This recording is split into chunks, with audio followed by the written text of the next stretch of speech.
Imagine dragging tens of thousands of soldiers, cavalry, and African war elephants over a frozen, high-altitude mountain pass in the dead of winter. This crossing initiated an invasion that would eventually cost the Roman Republic 70,000 men in a single afternoon. Despite the scale of that slaughter, the Republic did not collapse. To understand this conflict, we have to look at how a series of flawless tactical victories on the battlefield failed to result in a strategic conquest of Italy. For centuries, the Republic operated under a comfortable assumption. With the massive barrier of the Alps to the north and the Mediterranean Sea to the south, Roman territory was considered secure from land invasion. Hannibal Barca did not care about natural barriers. As a boy in Carthage, he had sworn a blood oath to his father to view Rome as his eternal, unforgiven enemy. He spent years planning his revenge, culminating in an agonizing trek over the Alps. Freezing temperatures, treacherous footing, and ambushes from mountain tribes wiped out half his men and nearly all of his elephants before he ever saw the Italian plains. But he made it. Suddenly, Rome's citizens woke up to find a hostile, battle-hardened army marching straight through their heartland. The Alps failed to serve as a permanent Roman shield. Instead, they masked Hannibal's movement until his army arrived on the Republic's doorstep. The Roman legions marched out to meet him and were dismantled in two severe shock defeats at the River Trebia and Lake Trasimene. Panic set in. The Senate abandoned their measured strategies and relied on brute force. They drafted 80,000 men, the largest single army in Roman history, with a singular goal: crush Hannibal at a town called Cannae. The Romans planned to use their massive numerical advantage to smash straight through the Carthaginian center. But that reliance on overwhelming forward momentum was exactly what Hannibal was counting on. Take a look at this tactical map of the battlefield.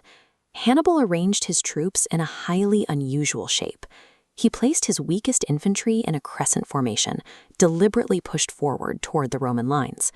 As the massive Roman infantry marched forward, they easily pushed that weak Carthaginian center backward. The Romans thought they were breaking the line, so they kept surging forward into the pocket.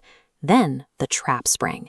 Hannibal had positioned his heavy, veteran African infantry on the extreme left and right edges. Instead of falling back, they held their ground, creating a vice that gripped the sides of the Roman advance. This executed a maneuver known as double envelopment. While the infantry locked down the sides, the Carthaginian cavalry swept completely around the back of the Roman army, sealing the only exit. Inside that circle, the physical crush of bodies was suffocating. The Romans were pressed so tightly against each other that tens of thousands of men could not even raise their arms to draw their swords. The slaughter lasted for hours. By sunset, nearly 70,000 Roman soldiers lay dead on a field no larger than New York's Central Park. Hannibal achieved a total encirclement of a superior force, establishing a tactical blueprint that military academies still study today.